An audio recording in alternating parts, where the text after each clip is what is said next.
Hi, நம்ம இன்னைக்கு beef biryani எப்படி பண்ணுறதுன்னு தான் பார்க்க போகிறோம். நான் 1 கிலோ பீஃப் வாங்கி குக்கரில் ஒரு 4 விசில் விட்டு வச்சுருக்கேன். ஓகே, இப்போ கடாய் வச்சுக்கலாம். சட்டி வச்சுட்டு ஒரு 250 கிராம் ஆயில் விடுறேன். அதில் அந்த பட்டை, கிராம்பு, ஏலக்காய் எல்லாம் 10 கிராம் இருக்குது. நான் அதை வந்து பவுட்ரு பண்ணிக்கிற போகிறேன்.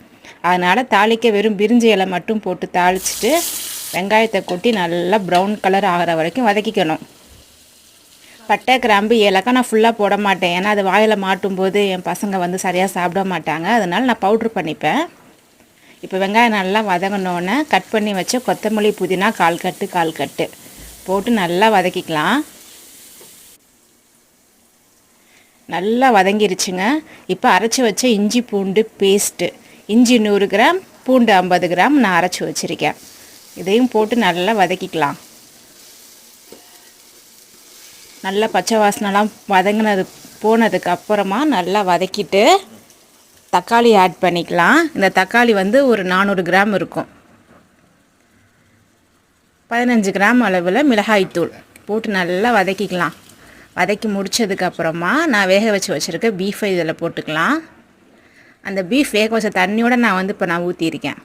இது நல்லா ஒரு 5 நிமிஷம் நல்லா வேக விடுங்க. அப்புறமா நான் பட்டை, கிராம்பு, ஏலக்காய் பவுட்ரு பண்ணேன் இல்லையா, அந்த பவுடரையும் நான் போட்டுக்கிறேன்.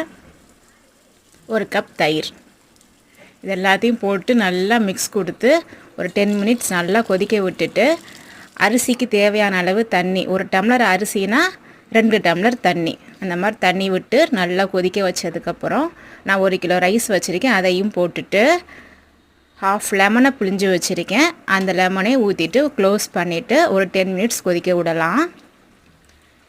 அப்படியே கொதித்து ரைஸும் தண்ணியும் சரிசம பங்கில் இந்த மாதிரி வந்ததுக்கப்புறமா ஒரே ஒரு மிக்ஸ் கொடுத்துட்டு தம் போட போகிறோம்.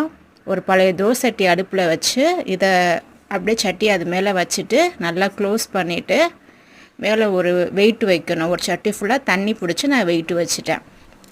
அப்படியே ஒரு 20 மினிட்ஸ் தம்முக்கு அப்புறமா நான் இப்போ பிரித்து ஓப்பன் பண்ணி காட்டுறேன். எப்படி வந்திருக்கு பார்த்தீங்களா பிரியாணி.